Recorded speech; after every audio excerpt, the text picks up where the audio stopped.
미국이다 보니까 이제 중개 수수료가 높잖아요. 네네. 한국보다는. 그래서 중개 수수료 어떻게 되나요? 구매하실 때는 네. 중개 수수료가 없습니다.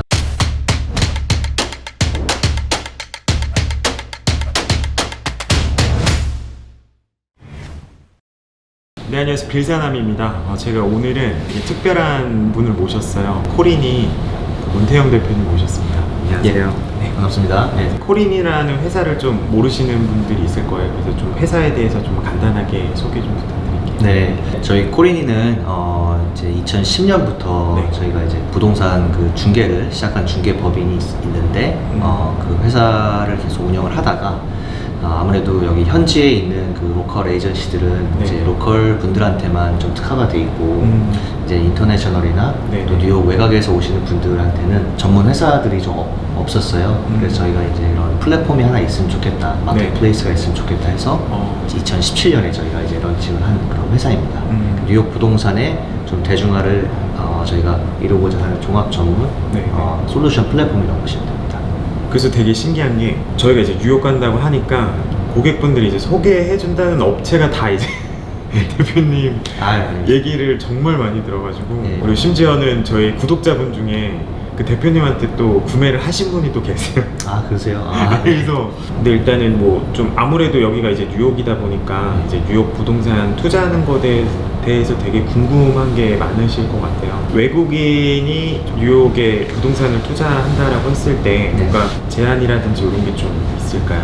어떠한 제약은 없습니다. 네, 제약은 없으시고 여기서 뭐 렌트를 하신다든지 네네. 뭐 집을 구매를 하신다든지 건물을 사신다든지 예. 그런 데 있어서 뭐 뉴욕에 있는 또 미국에 있는 그런 현지인들, 미국 사람들하고 비교했을 때 어떤 더 불이익이나 이런 네. 건 없고 다 동등하게 이제 구매가 다 가능하시다고 보시면 됩니다. 대출 부분은 조금 이제 대출은 이제 인컴 베이스다 보니까 이제 현지에서 이제 인컴은 없으시지만 네. 저희가 한국에서 있는 이제 인컴을 네. 기준으로 이렇게 또 여기 현지 인컴처럼 받아주는 이제 그런 또 은행들하고 연결을 해서 그렇게 그런 서비스를 저희가 하고 있습니다. 그러니까 이제 뭐 매입할 때 이제 대출이 또 중요한 부분이니까 그쵸. 그 대출까지 이제 같이 연결해 네. 주시는 거고. 만약에 이제 한국에 계신 분이 이제 네. 뉴욕의 부동산을 이제 구매를 하시고 싶으시다. 그러면 네. 저희 이제 코린이 플랫폼에 오셔서 예. 이제 저희 코린이 CS 팀하고 연결이 돼서 전문가랑 연결이 된 다음에 찾으시는 이제 매물 네네. 그거를 저희가 이제 커스터마이즈를 해서 네. 보내드리고 관심 있는 매물을 찾으신 후에 계약을 하고요. 네. 계약을 하고 난 다음에 이제 계약을 하는 과정에서 뭐 현금으로 살 것인가 아니면 뭐 대출을 받을 것인가 그다음에 뭐 개인 이름으로 살 것인가 뭐 법인으로 살 것인가 여러 가지 이제 그런 것들을 전반적으로 다 미리 다 풀고 그다음에 이제 클로징 네. 잔금 처리를 이제 보통 3개월 후에 합니다. 3개월? 예, 3개월 후에 하시고 클로징을 하시고 난 다음에 등기는 이제 뉴욕은 다 전산 시스템으로 되어 있어서 네네. 이제 전산 온라인으로 이제 올라가고요. 법무사 뭐 이런 게 없는 거죠? 네, 여기는 저기 타이틀 컴퍼니라고 네. 이런 그런 회사가 이런 클로징을 다 대행하고 이제 마무리를 해서 뉴욕 그 시에 이제 그걸 등기를 다 하는 역할을 하고요. 한국에서 이제 구매하시는 분들은 이제 주거 같은 경우는 이제 해외 부동산 취득 신고를 하셔야 됩니다. 네네. 그럼 이제 주거 같은 경우는 이제 2년에 한 번씩 하시고 이제 그런 상업용 이런 건물 같은 거는 1년에 한 번씩 하시고 법인으로 구매하실 경우에는 그렇게 되어 있습니다. 아주 간단한 프로세스라고 보시면 됩니다. 한국이랑 거의 비슷한. 네. 미국이다 보니까 이제 중개 수수료가 높잖아요. 네네. 한국보다는. 그래서 중개 수수료 어떻게 되나요? 예, 중개 수수료는 이제 구매하실 때는 네. 중개 수수료가 없습니다. 그래서 구매하시는 분들은 저희 바이어들은 이제 중개 수수료는 이제 셀러한테 저희가 이제 거래를 하기 때문에 없으시다고 보시면 되고요. 그 다음에 이제 그 나중에 매각을 하실 때는 수수료가 발생을 합니다. 그래서 처음 구매하실 때는 중개 수수료는 없으시다고 보시면 되겠습니다. 그러니까 어떻게 보면은 매수할 때는 안 들고 나중에 팔 때 매도할 때 맞습니다. 예. 네, 매도할 때는 수수료가 발생된다. 뭐 이렇게 보시면 될 것 같습니다. 그리고 또 그 보유하면서 발생되는 세금 있잖아요. 뭐 네. 예를 들어서 재산세. 네. 그리고 이제 제가 알고 있기로는 미국이 또 관리비가 많이 네. 나간다고 이렇게 많이 들었었는데 세금은 보통 좀 어떻게 네. 될까요? 뭐 100만 불짜리 집을 구매하신다라고 하시면 네. 다운페이는 계약금은 보통 10%에서 한 20% 정도 하세요. 그러면 10만 불, 20만 불을 하시고 네. 나머지 잔금 이제 뭐 한 80만 불은 이제 3개월 뒤에 잔금 처리하시고요. 네. 그 다음에 이제 클로징 코스트라는 게 있습니다. 예. 클로징을 하실 때 이제 원타임으로 나가는 이제 그런 비용인데 네. 뉴욕 시에 내는 이런 세금들 그게 한 5% 정도라고 보시면 되세요. 뭐 취득세 느낌이. 네, 취득세는 없고요. 이제 뉴욕은 뭐 이제 이전세, 뭐 트랜스퍼 텍스, 그다음에 호화세, 뭐 맨션 텍스 이런 것들이 있습니다. 신축 건물을 이제 구매하실 때 드는 비용인데 그게 한 5% 정도. 그래서 100만 불짜리를 구매하신다라고 하면 네. 이제 원타임으로 한 이제 5만 불 정도를 내시게 되고요. 추가적으로. 네. 네, 재산세 같은 경우는 예. 뉴욕은 이제 보통 구매 가격이 한 0.9에서 1% 정도가 됩니다. 그래서 이제 100만 불짜리를 구매하셨다고 하면 만 불을 이제 12달에 나눠서 매달 이렇게 내시는 거고요. 관리비는 이제 콘도 그 매니지먼트에다가 내는 겁니다. 네, 네. 그래서 뉴욕이 재산세가 보통 0.9에서 1%이기 때문에 뭐 뉴저지는 뭐 2.4%, 미국 전국에서 봤을 때 괜찮은 편입니다. 네. 뉴저지가 2.4. 네, 뉴저지가 제일 높습니다. 그리고 이제 한국은 보통 이제 최근에 좀 어때요? 한국에서 뉴욕 부동산에 관심이 그래도 좀 있는 걸로 알고 있거든요. 저는 예. 고객들이 많이 물어봐가지고. 네, 아무래도 뭐 환율도 많이 오르고 예. 이제 금리도 오르는 그런 상황이라서 조금 전 세계가 약간 그런 것 때문에 그런 상황이긴 한데 그래도 뉴욕 부동산은 하나는 이제 갖고 있어야겠다라는 좀 대중적인 그런 마인드들이 다 있으시더라고요. 그래서 한국이 워낙 또 집값이 비싸니까 네. 가장 좀 스윗 스팟이 이제 한 10억에서 한 30억 정도가 가장 관심이 많으시고요. 그리고 지금 이제 환율 때문에 조금 이제 관망하시는 분들도 많이 계시긴 한데 지금 뭐 거주의 니즈가 있으시고 네. 그 다음에 이제 지금 또 마켓이 약간 좀 디스카운트도 지금 가능한 그런 마켓으로 좀 와서 네, 네. 요거를 또 기회로 보시고 사시려는 분들의 관심도 많습니다. 좀 한국인들이 관심 있어하는 그런 뭐 콘도가 네. 있을까요? 우리 한국 분들이 좋아하시는 그런 콘도는 네. 보통 아무래도 뉴욕에서 이미 지어진 구축 콘도보다도 신축 콘도를 많이 좋아하세요. 예, 예. 이거는 뭐 한국뿐만 아니고 미국에 있는 이제 분들도 다 미국 분들도 다 좋아하시는 게 신축 콘도를 좋아하시는 게 뭐 빌딩 시설도 그렇고 부대 시설 좀 여러 가지가 이제 요새 트렌드로 나오기 때문에 이제 그런 것들을 많이 선호를 하시고요. 네. 이 지역마다 좀 세금 그런 혜택들이 남아있는 게 있는 거죠.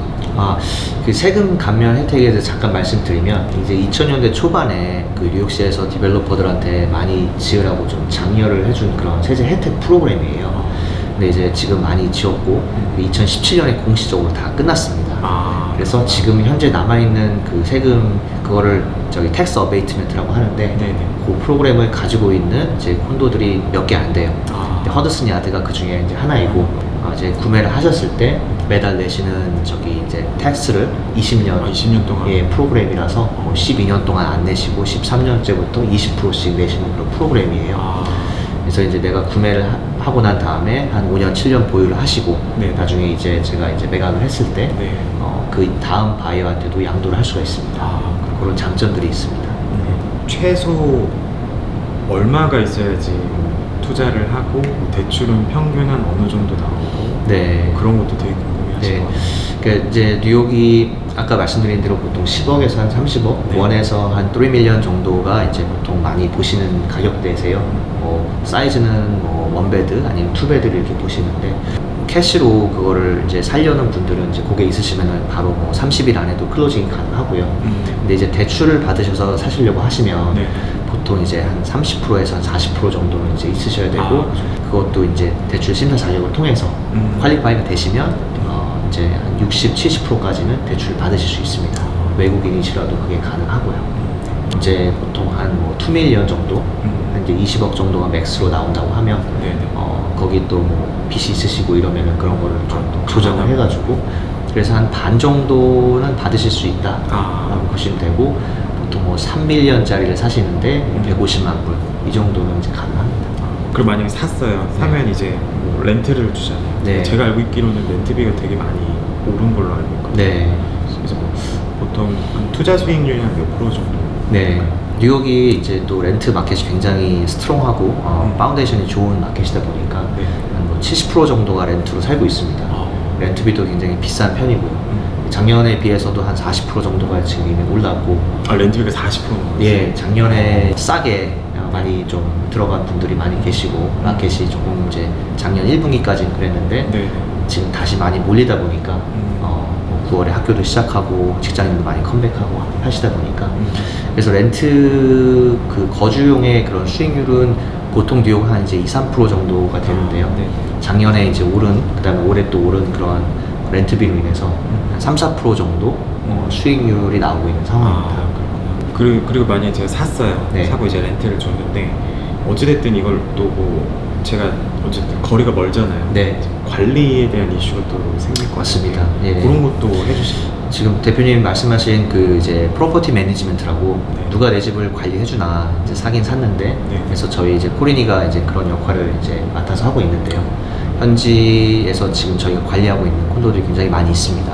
한국에 계시거나 뭐 캐나다에 계시거나 뭐 서부에 계시거나 이런 분들이 네. 뉴욕에 콘도를 이제 구매하시고 저희 코리니 팀이 이제 현지 렌터를 찾아서 이제 매달 이제 그 렌트비 그 수익도 이제 한국이나 이제 미국에 계신 이제 은행으로 보내드리는 이제 그런 역할도 하고 있습니다. 그런 것도 네, 그런 게 안 풀리면 이제 여기서 구매를 하시는 그쵸. 데 너무 결정이 어려운 거죠. 그래서 되게 중요한 부분입니다. 고객분들도 실제로 뉴욕에 많이 살려고 도전을 했는데 네, 이제 중간에서 이제 하시던 분이 일단 교포분이신데 말이 안 통하신다고 네, 그리고 이제 거의 클로징 단계까지 갔다가 이 사람 도저히 못 믿겠다 해서 네, 이렇게 드랍하신 분들도 많이 있는데 네. 어쨌든 지금 뭐 전반적인 거를 다 다뤄주시긴 하셔가지고 네. 그래서 고객분들이 많이 연락을 가는 것 같아요. 네, 맞습니다. 뉴욕에 이제 잘 하시는 중개사분들이 많이 계세요. 근데 저희 이제 코리니는 이런 올스탑 서비스를 저희가 지금 하고 있거든요. 네, 네. 그래서 일단 말씀하신 신뢰적인 부분이 굉장히 또 중요하고요. 그다음에 한국에서 이제 돈을 어떻게 보내고 뭐 대출은 어떻게 받고 누가 또 내 거를 관리해주고 이런 부분을 지금 탄탄하게 잡고 가야 되기 때문에 제일 중요한 부분이라고 생각합니다. 그렇죠. 사실 서울에서 강남이 어찌됐든 가격이 계속 꾸준히 잘 오르고 네. 제일 안전한 자산이긴 한데 네. 뭔가 뉴욕 부동산에 대한 매력 뭐 이런 거 좀 말씀해 주시면 네. 이제 서울하고 비교를 하면 네. 지금 뉴욕은 일단은 뭐 종합 부동산세 이런 게 없습니다. 부동산을 지금 거주용, 상업용으로 이제 포트폴리오를 만들어 가시려는 분들이 굉장히 좋은 기회가 많이 있고요. 그다음에 지금 한국에는 자산이 좀 국내에 많이 좀 편중되어 있는 지금 편이니까 네. 글로벌 자산 분배로 미국 달러로 이제 부동산을 사시는데 뉴욕 부동산이 또 매력이 많이 있으니까 그런 것들이 큰 장점이라고 보시면 되겠습니다. 그리고 생각보다 서울 뭐 강남에 있는 그런 뭐 아파트랑 대비했을 때도 가격이 근데 그렇게 비싸진 않은 것 같아요. 맞습니다. 그래서 지금 서울이 집값이 너무 좀 비싼 편이다 보니까 네. 뭐 100억 넘는 이런 집들도 되게 많고 근데 이제 뉴욕에서는 그런 게 좀 이제 좀 비슷하거나 예, 예. 좀 그거보다 좀 싼 그런 집들도 많이 있어서 그런 거를 이제 기회로 되게 많이 보시는 분들이 많습니다. 네. 뭐 뉴욕 부동산 시장상이나 뭐 투자를 어떻게 해야 되는지 간단하게 설명드렸는데 빌사남 TV 보고 연락이 가면은 조금 신경 좀 많이 써주셨으면 좋겠습니다. 네. 지금 빌사남 우리 저기 대표님이 굉장히 또 뉴욕에서도 많이 지켜보시고 이렇게 팬들이 많이 계세요. 그래서 저도 개인적으로 응원 많이 하고요. 네. 더 앞으로 이제 지금 추진하시는 일들 잘 되셔서 네. 저희 또 코리니와 같이 이제 또 좋은 기회들을 많이 만들어 갔으면 합니다. 네, 알겠습니다. 그래서 저희 구독자분들은 확실히 또 신경 많이 써주신다고 하니까 네, 저희 구독자라고 꼭 말씀해 주시면 좋을 것 같습니다. 그래서 오늘 영상은 여기까지 하고요. 다음 시간에 또 뵙도록 하겠습니다. 감사합니다. 감사합니다.